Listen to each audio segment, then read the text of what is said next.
আহারে কতদিন খায় না এত বড় মাছের পেটিটা, আজকে জুটছে কপালে। তো ধনে পাতা দিয়ে রান্না, ভুনা রান্নাটা সেই লাগবে খাইতে। উফ, অসাধারণ লাগছে খাইতে রে মামা। কি পাকায়নিটা পাকাইছে রে। একটু লেবু দিয়ে চিপে চিপে খাই, কাঁচামরিচ দিয়ে খাই, খাইতে থাকি। খাইতে তো অনেক ভালো লাগে রে ভাই। শুধু মাছই তো খাইতে মন চায় রে। এরা মাছটা আমি কখনো খাই নাই রে।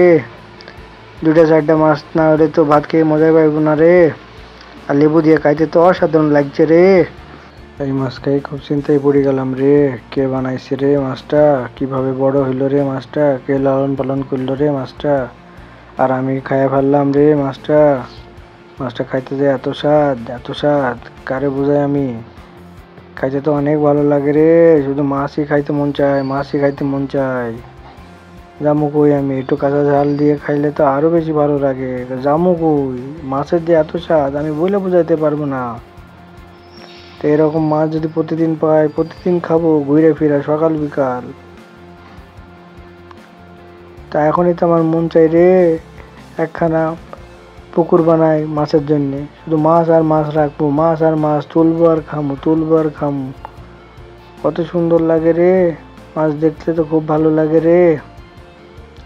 মন ভইলে গেল রে।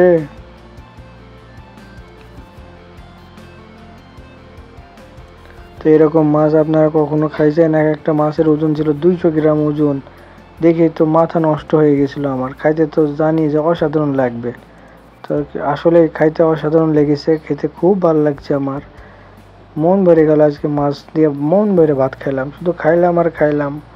আর লেবু দিয়ে খাইতে তো অসাধারণ লাগলো, বলে বোঝাতে পারবো না, অকল্পনীয় স্বাদ। আহারে, এরা মাছ আমি কখনো খাই না রে। এরা মাছ কেউ রান্না করলে আমার দাওয়াত দিয়েন গো। আমি যাইতাম মাছ খাইতাম। মাছ খাইতে খুব মন চাই গো। কত মজা গো মাছ খাইতে। এত মজা আগে তো জানতাম না। মাছ কেন আমি খাইতাম না? কি সমস্যা আমার, আমি তো নিজেও জানি না। আজকে ভালো লাগে রে। কেন এত মাছ খেলাম রে? খাইতে খাইতে একেবারে আঙ্গুল চুইটে পুটে খাইলাম আজকে। এরম ভাবে চেটে পুটে আমি কখনো খাই নাই রে।